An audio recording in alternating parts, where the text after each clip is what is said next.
கர்த்தருடைய பரிசுத்த நாமத்திற்கு ஸ்தோத்திரம். நம்ம பிலிப்பியர் 1வது அதிகாரம் 14வது வசனத்தை தியானிக்க இருக்கிறோம். பிலிப்பியர் 1:14 ஜெபத்தோடு இந்த செய்திக்குள்ளே கடந்து செல்லும்.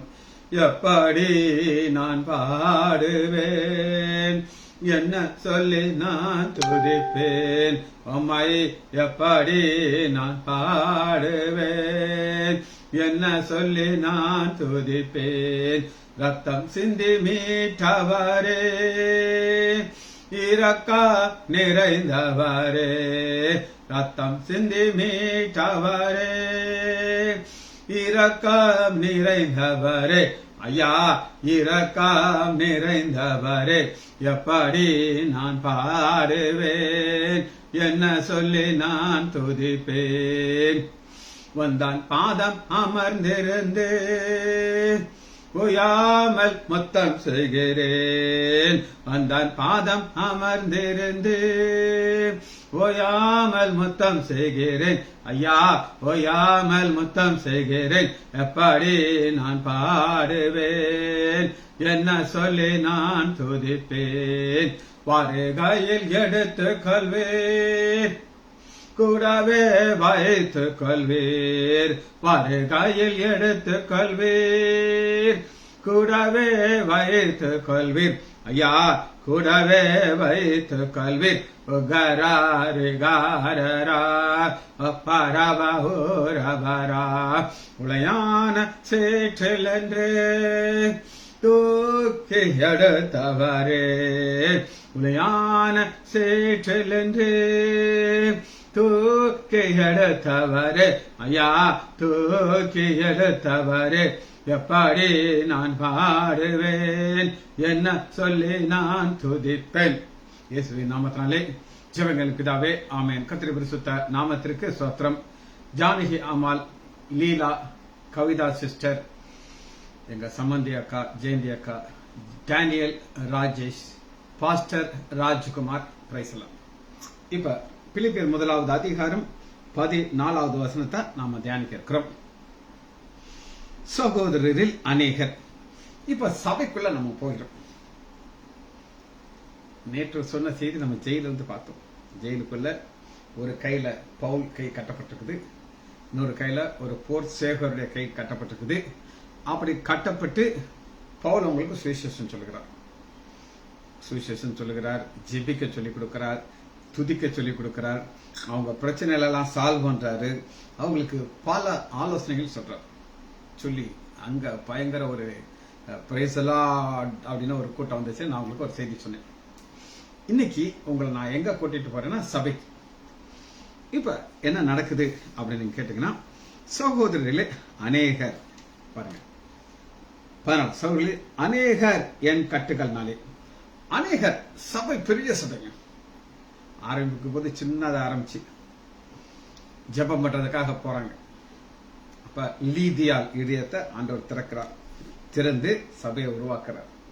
அந்த அதிகாரம் முடிக்கும் போதே அநேகர் சகோதரர்கள் வர ஆரம்பிச்சுறாங்க. ஆனா இப்ப பாக்குறது மோஸ்ட். இப்ப என்ன நடக்குது அப்படிங்கறத நான் உங்களுக்கு சொல்றேன், நம்ம புரிந்து கொண்டா நம்ம ஆச்சரியமா இருக்கும். சபைக்குள்ள யார் வருகிறா அப்படின்னா புறஜாதிகள் வருகிறார்கள். இதுதான் பவுலுடைய ஒரு பெரிய பாரமா இருந்துச்சு. புறஜாதியர் ரட்சிக்கப்படணும். ரோமர் 1வது அதிகாரம் 14வது வசனத்துல பாருங்க, பவுலுடைய பாரத்தை காற்று. கிரேக்கர்களும் மற்ற அந்நியர்களும் ஞானிகளும் மூடர்களும் நான் கடனாளியா இருக்கிறேன். ஆகையால் ரோமாபுரியில் இருக்க உங்களுக்கு. இப்ப இந்த கடனாளினா என்ன அர்த்தம்னா, இவங்களுக்கு எப்படியா நான் சுவிசேஷம் சொல்லுவேன். ஆனா உங்களுக்கு நான் உங்களுக்கு காட்டினேன் விலங்குங்கிற ஒரு காரியத்தை காமிச்சேன். ஆண்டவர் ஒரு மேய்ப்பனுடைய கோல் அப்படின்னு ஒரு கோலை இருக்கிறார். மோசே கையில கொடுக்கிறார், செங்கடல்ல 2 பழக்க வைக்கிறார். அது சாதாரண கோல். அந்த கோல் என்ன செய்ய வச்சுட்டாருன்னா, ஆடுகளை மேய்க்கிற கோலை செங்கடல் பழக்க வச்சிட்டார்.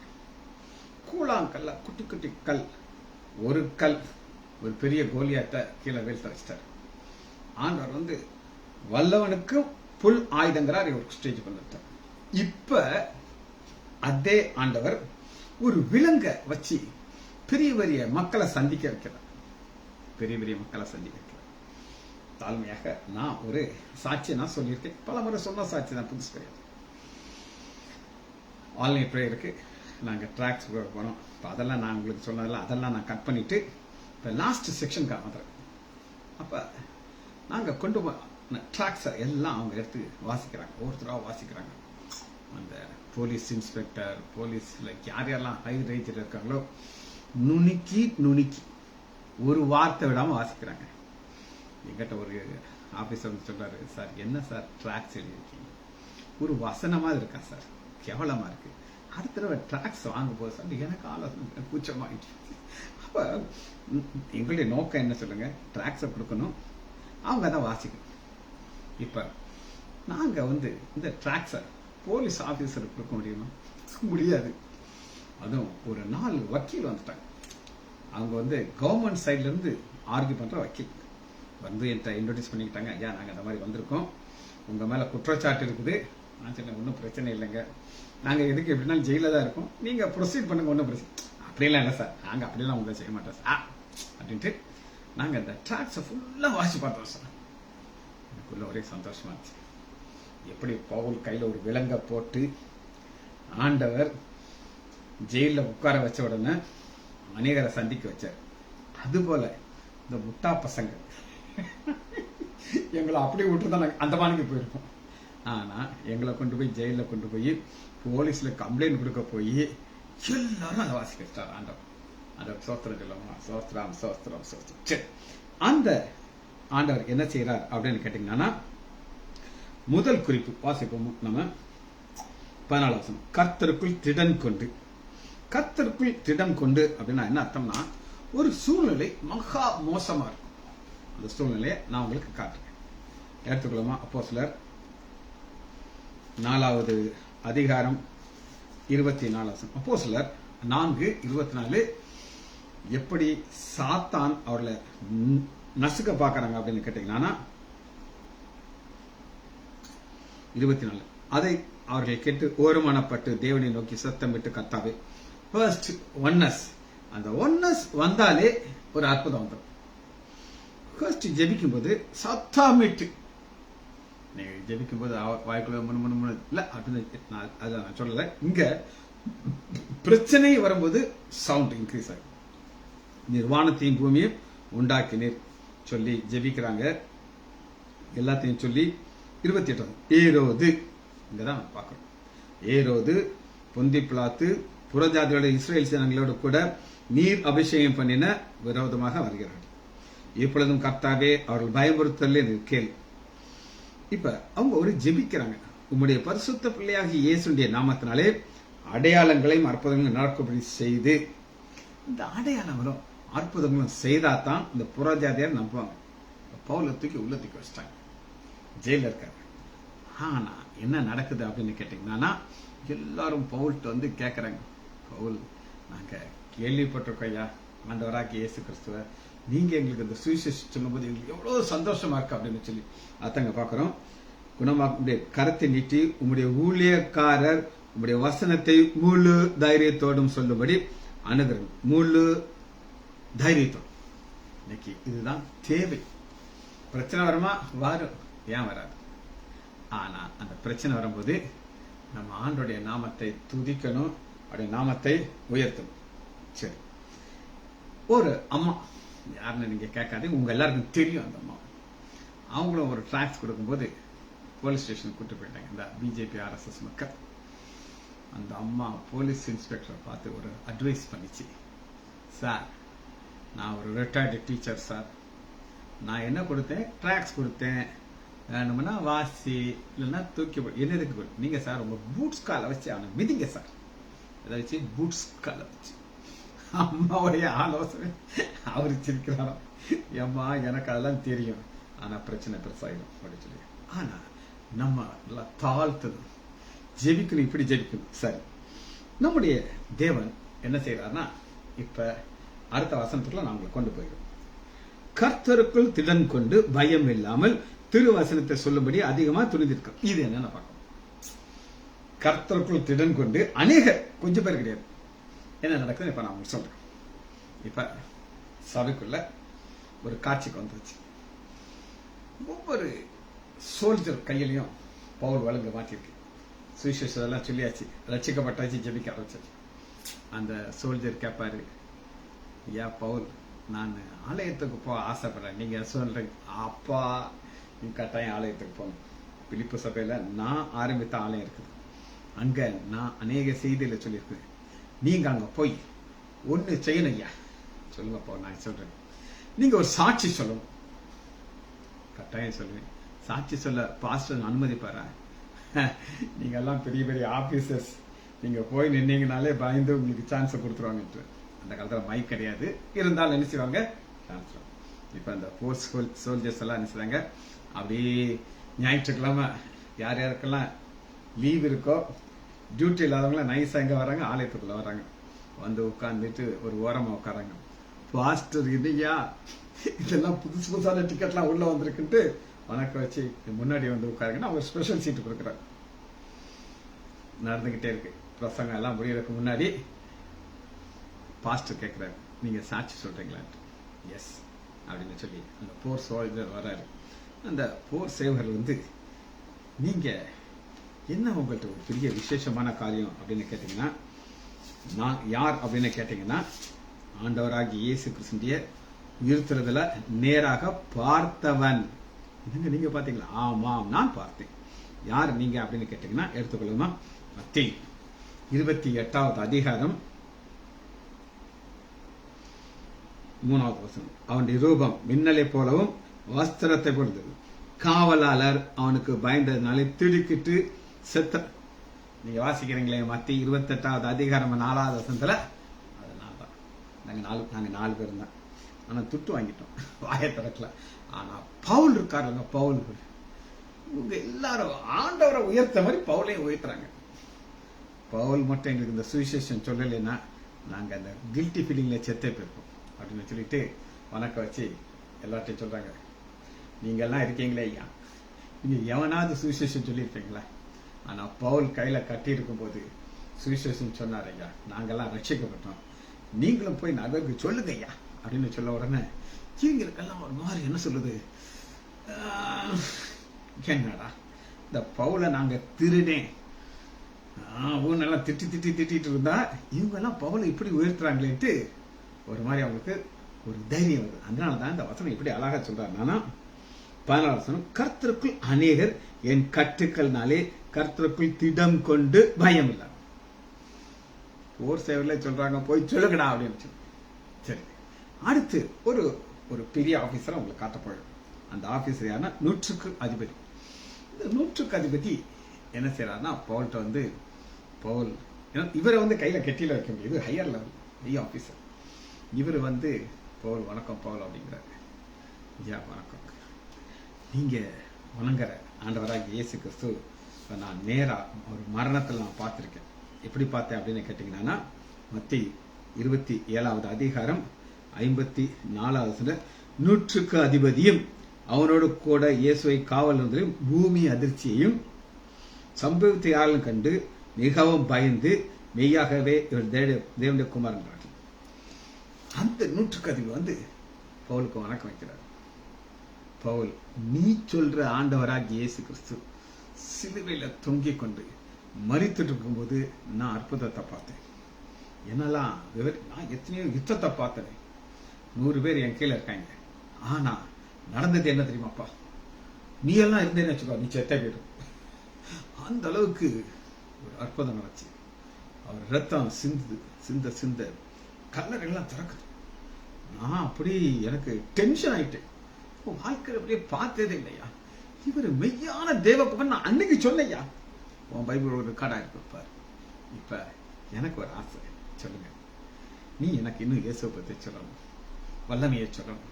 இவரு பவுலுக்கு குஷி ஆயிடுறாரு. ஒரு 100க்கு அதிபதியை என்ன செஞ்சிடாரு, என்கிட்ட வந்துட்டாரு சொல்லிட்டு கேட்கிறாரு, பவுல் போன வாரம் நம்ம போர் சேவர்கள் கொஞ்சம் பேர் போனாங்கன்னு கேள்விப்பட்டேன், நான் இந்த வாரம் போகலான்னு நினைக்கிறேன், நீ என்ன சொல்ற பவுல்? ஐயா நீங்க கட்டாயம் போகும். உங்களை மாதிரி பெரிய பெரிய ஆபீசர்ஸ் போய் ஆலயத்துல போய் ஒரு சாட்சி சொன்னானா உள்ள இருக்கிற சபை மக்களுக்கெல்லாம் பயம் போயிடும்.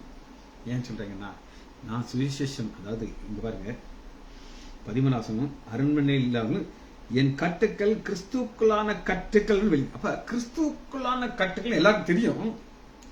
ஆனாலும் பயம் இருக்குங்க. நீங்களும் அவங்கள அரசு உள்ள தீட்சிடும் பயம் இருக்கும்ல, நீங்க போய் என்ன செய்யணும், ஒரு சாட்சி சொல்லணும். அவர் அடுத்த வாரம் வர்றார். இந்த 100க்கு வரி வர்றாருன உடனே எல்லா கொஞ்சம் டென்ஷன் ஆகிற மக்கள்லாம். ஏன்னா அவருக்கு கூட ஒரு 10 எஸ்கார்ட் வருவாங்க. அவர் உள்ள வர்றதுக்கு முன்னாடி அவரு ஹெல்மெட்டு, அந்த கத்தி, பட்டயத்தெல்லாம் தூக்கி கழட்டி வெளியே வச்சுட்டு ஒரு தாழ்மையா உள்ள போய் உட்கார்றாரு. பாஸ்ட் இவரை பார்த்தோம்னா டென்ஷன் ஆயிடுறாரு. இனியே நேற்று போர்ஸ் வந்தாங்க, போன வாரம் 100க்கு அதிபதி வந்துட்டாருன்ட்டு. வணக்கங்க, நான் ஒரு சாட்சி சொல்லணும், கட்டாயம் சொல்லணுங்க. அப்ப சிலுவையில பார்த்தது, ரத்தம் சிந்து போது நடந்தது, ஒவ்வொன்றையும் சொல்லிட்டு எல்லாம் சொல்லிட்டு அப்படின்னு சொல்றாரு, ஐயா சிறைச்சாலையில நான் பரிசுத்த பவுல் கூட மணிக்கணக்கா செலவழிச்சிருக்கேன், மணிக்கணக்கா. அவர் எத்தனையோ காரியங்களை எனக்கு சொல்லிக் கொடுத்தாரு. நல்லா ஆச்சரியப்பட்டேன். நீங்கெல்லாம் யா கொடுத்து வச்சவங்க ஐயா. பவுல் உங்களோட கூட இருந்து எத்தனை வார்த்தைகளை சொல்லியிருக்காரு. நாங்கெல்லாம் ஆச்சரியப்படுற அளவுக்கு இருக்கு. அதனால ஆண்டவர் பவுலுக்கு நீண்ட ஆயுசை கொடுக்கணும். ஆண்டவர் பவுலுக்கு இன்னும் தைரியத்தை கொடுக்கணும். நீங்க எல்லாம் பவுல போல மாறணும், எனக்கு ஆசை சொல்லிட்டு வணக்கம் வச்சுட்டு போயிட்டாரு. இப்ப கேட்கறவங்களுக்கெல்லாம் என்ன இருதயத்துல ஒரு ஸ்பீடு வந்துடும் அப்படின்னு கேட்டீங்கன்னா, பிலிப்பியர் 1 கர்த்தருக்குள் திடன் கொண்டு பயம் இல்லாம திருவசனத்தை சொல்லும்படி அதிக துணிந்திருக்காங்க. இது ஒரு கூட்டத்தார். சரி, யாரெல்லாம் வந்துட்டாங்க? போர் சேரில் வந்தாச்சு, 100க்கு அதிபதி வந்தாச்சு, 1000க்கு அதிபதினு ஒருத்தர் இருக்காங்க. யாரு? 1000க்கு அதிபதி. அப்படி ஒரு ஆள் இருக்காரா? கதை விடுறீங்களா டாக்டர்? கதையெல்லாம் விடல, வசனத்துல தான் நான் உங்களுக்கு காட்டுறேன். எடுத்துக்கொள்ளுமா? யோவான் 18வது அதிகாரம் 12வது 18:12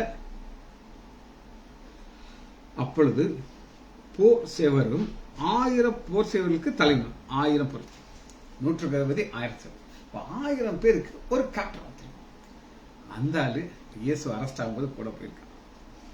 அந்த ஆளு வந்து போட்டு பயங்கரமா வசனங்கள்லாம் கேட்டு சந்தோஷம் அடைஞ்சு அவர் சொல்லியிருக்கலாம். நான் கற்பனையில சொல்றேன், ஐயா 1000 பேர் என் கீழே இருக்காங்க, 100க்கு அதிபதியே ஒரு 100 பேர் என் கீழே இருக்காங்க. நான் சொன்னா தான் அவங்க எல்லாம் வேலை செய்யணும். எனக்கு மேல தளபதி இருக்காரு, அதுக்கு மேல ராயர் இருக்காரு.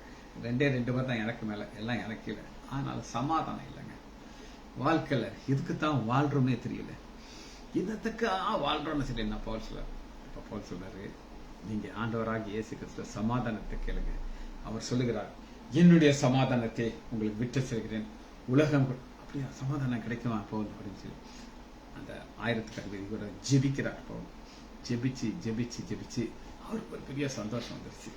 இப்ப அவர் என்ன செய்யறாருன்னா, பவுல் நாங்கெல்லாம் புறஜாதியர், நீங்கெல்லாம் யூதர்கள், உங்களுக்கும் எங்களுக்கும் எவ்வளவு வித்தியாசம் இருக்கு, இந்த உங்களுக்கு இருக்கிற ஆசீர்வாதம்லாம் எங்களுக்கு கிடைக்குமா அப்படின்னு பவுல் கேட்கிறாரு.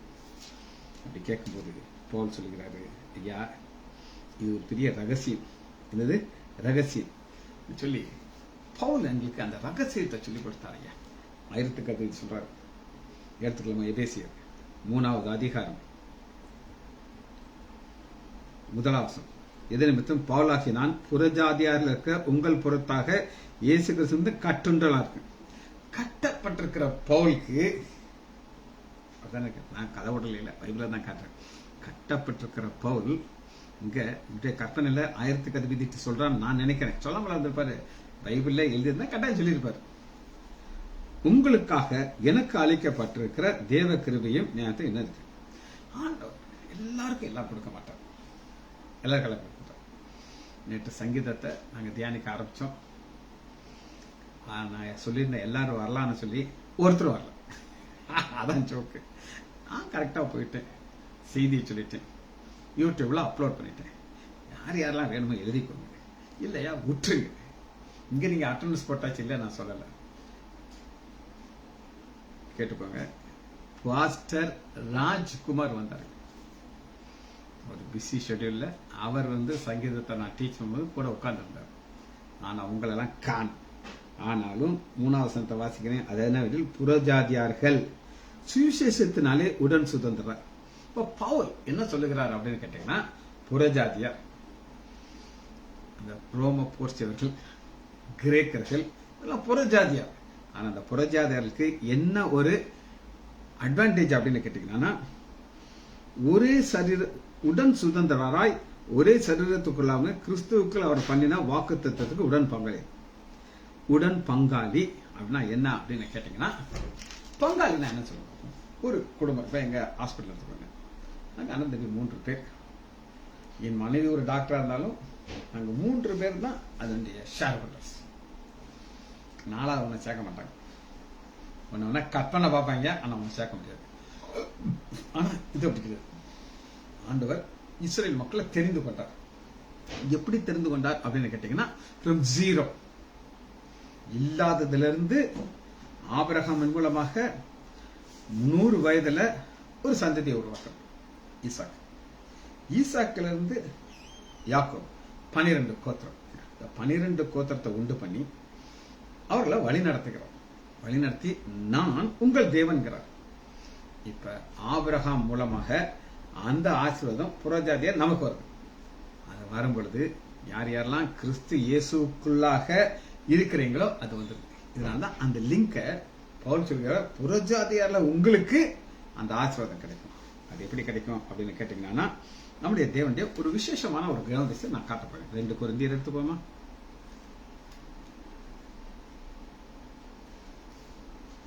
2 கொரிந்தியர் 1வது அதிகாரம்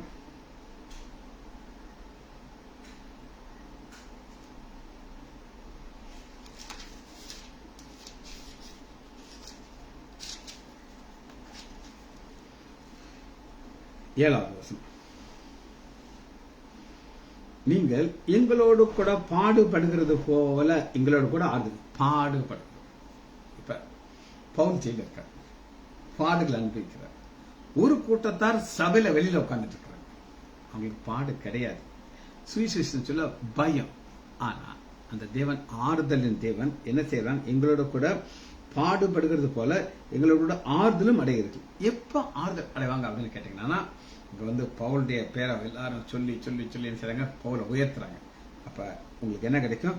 ஆறுதல் கிடைக்கும் அப்படிங்கிறது. சரி, இதுல பவுல் ஒரு ஜெப குறிப்பு வைக்கிறார். அது என்ன ஜெப குறிப்பு அப்படின்னு கேட்டீங்கன்னா, எபேசியர் எடுத்துக்கொள்ளுங்க, 3வது அதிகாரம் 12வது வசனம். அவரை பற்று விசுவாசத்தினாலே அவருக்குள் நாம் தைரியமும் திட நம்பிக்கையும். இந்த தைரியம் திட நம்பிக்கை எப்ப இந்த சபை மக்களுக்கு கிடைக்கும் அப்படின்னு கேட்டீங்கன்னா, பெரிய பெரிய விஐபிஸ் வர்றாங்க, 100க்கு அதிபதி, 1000க்கு அதிபதி. இன்னொருத்தர் உங்களுக்கு காட்டுறேன், இவர் தான் கேப்டன். கேப்டனை எங்க பார்க்கலாம்னு கேட்டீங்கன்னா, 2 ராஜாக்கள் 5வது அதிகாரம் 1 வசனத்துல ஒரு படைத்தலைவன் குஷ்டரோகி நாகமான். அவன் அங்க வந்தானா? அவன் கிடையாது. அந்த கிரேடை காட்டு. அந்த கிரேட் என்னன்னா, அந்த ராயன்கிறது சீசர் ராஜா, அவருக்கு கீழே ஃபர்ஸ்ட் ஆபீசர் இவர், படைத்தலைவர். இந்த படைத்தலைவன் என்ன செய்யறாரு? ஒரு பயங்கரமா பவுல் மூலமாக ஆசீர்வாதத்தை பெற்றார். அதனாலதான் இந்த வசனத்துல பவுல் எவ்வளவு தெளிவாக சொல்கிறார் அப்படின்னு கேட்டீங்கன்னா,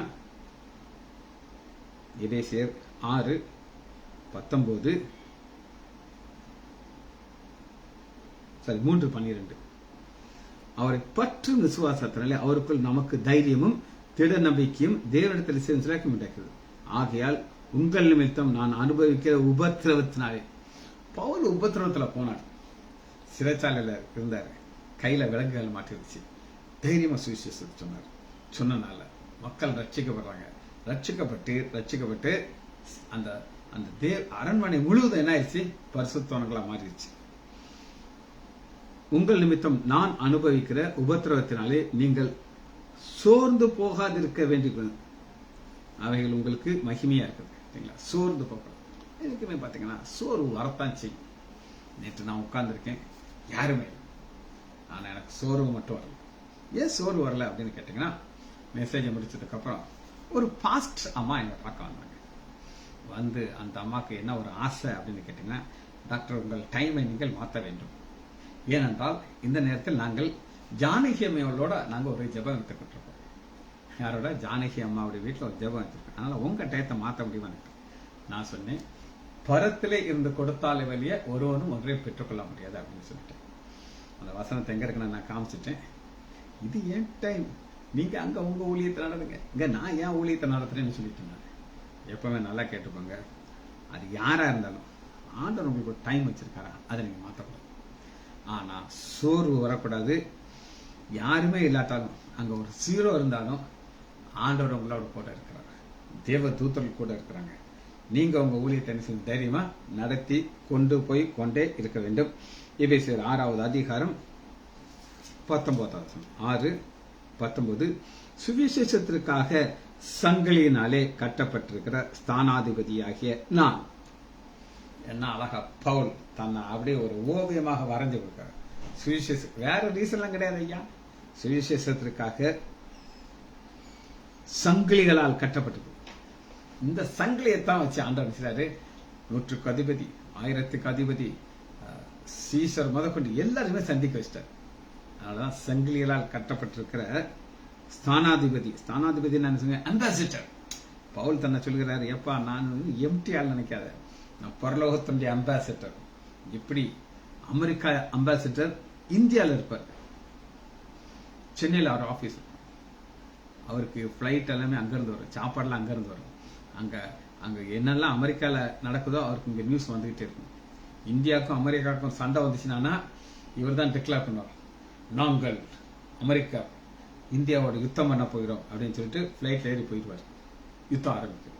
அதுபோல பரலோகத்தில் இருக்கிற எல்லா ரகசியத்தையும் சொல்லக்கூடிய அம்பாசிடர் யாரு, பவுல்.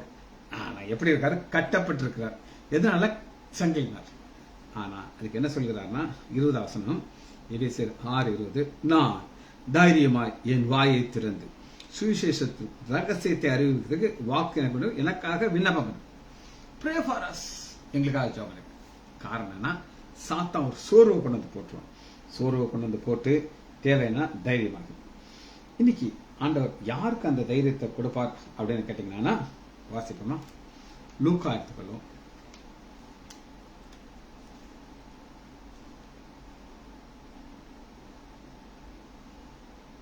முதலாவது அதிகாரம்